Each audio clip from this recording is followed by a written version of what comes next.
pagi Bapak Ibu. Mari kita mau pagi ini menyembah Tuhan. Haleluya.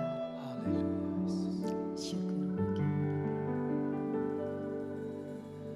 Meskipun tak ku mengerti apa yang ku alami,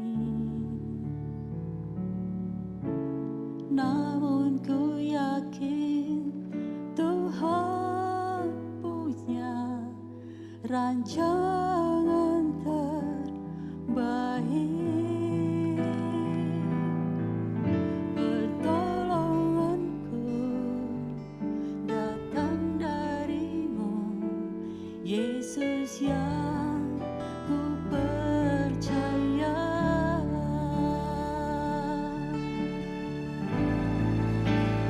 Yang tak mungkin bagiku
Selamat pagi Bapak Ibu Saudara yang kasih oleh Tuhan. Kembali lagi pagi hari ini kita sama-sama belajar untuk merenungkan kebenaran firman Tuhan. Dan di pagi hari ini kita akan belajar sesuatu hal yang harus dilatih, yang sering sekali kita alami. Kita sering sekali gagal di tengah jalan sehingga membuat kita gagal masuk dalam rencana Allah. Nah, kenapa kita tidak sampai? Kenapa orang Kristen tidak sampai kepada tujuannya? Karena di tengah jalan bertemu dengan hal-hal yang membuat kita terhalang untuk maju. Apa itu? Kecewa atau kekecewaan. Nah, mari kita buka Yohanes 16. Di situ judul perikopnya berkata bertekun. Dan salah satu kegagalan kita, salah satu kegagalan orang Kristen adalah tidak bertekun. Mungkin setelah 3 bulan kita berdoa, mungkin setelah bertahun-tahun Tuhan tidak menjawab doa kita, dan kita coba pergi ke Tuhan yang lain. Dan Tuhan yang lain jangan selalu kita berpikir itu dukun. Kalau kita sudah tidak berpikir tentang Dia, kalau kita sudah tidak berpikir tentang Tuhan, kita sudah punya Tuhan yang lain. Nah, bahkan uang disebut mamon memiliki arti Allah saingannya Allah. Nah, ternyata uang bukan hanya benda mati yang punya nilai tukar, tetapi dia punya kuasa. Dan Allah yang lain itu juga bisa kekuatan diri sendiri, terlalu percaya dengan diri sendiri, mengandalkan kekuatan atau kedudukan dan lain sebagainya. Nah, di sini kita melihat waktu kita meragukan Allah, di sini mungkin kita kecewa kepada Dia.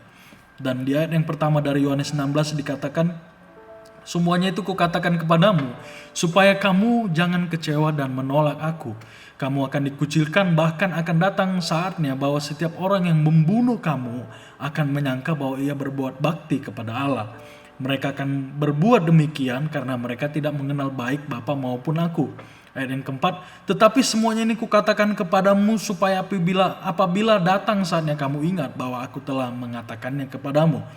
Dan saya lihat di sini saudara, saya melihat di sini Bapak Ibu Saudara, kalau rupanya kecewa itu merupakan kita dekat dengan menolak Tuhan. Atau seseorang yang kecewa sangat dekat dengan menolak Tuhan. Nah, kita perlu tahu kalau kita kecewa kita sedang menyimpan bom waktu di dalam hidup ini, di mana sewaktu-waktu bom itu bisa meledak. Dan waktu orang kecewa, dia mungkin masih bisa tersenyum, tetapi kekecewaan itu seperti suatu bom yang tinggal tunggu waktunya aja. Dan ada 7 kata kecewa dalam bahasa Ibrani dan Yunani yang diterjemahkan tersesat, disesatkan itu kecewa, dihianati, disandung dalam perjalanan itu kecewa, merasa terluka di dalam itu kecewa Bapak Ibu. Nah, ada satu Mazmur Daud yang sangat depresi yang pernah dia tulis. Kalau kita melihat bagaimana kekecewaan itu bisa meledak di dalam Mazmur 55, dan pagi ini akan ada 2 hal yang ingin saya bagikan. Yang pertama adalah kekecewaan itu merupakan saudara dekat dengan menolak Allah. Sampai Yesus sendiri mengatakan, semuanya ini kukatakan kepadamu, jangan kamu kecewa dan menolak aku. Berarti sangat rentan, kalau kita kecewa sangat rentan kita dengan menolak Allah. Yang kedua adalah kecewa adalah akibat langsung dari tidak setuju dengan hal-hal yang terjadi dalam hidup kita. Karena kita tidak setuju itu datang dalam hidup kita, akibat langsung membuat kita menjadi kecewa. Kita melihat contoh dalam Mazmur 55 ayat 13 dan 14. Singkatnya, kalau mau lengkapnya Bapak Ibu bisa baca dari ayat yang pertama.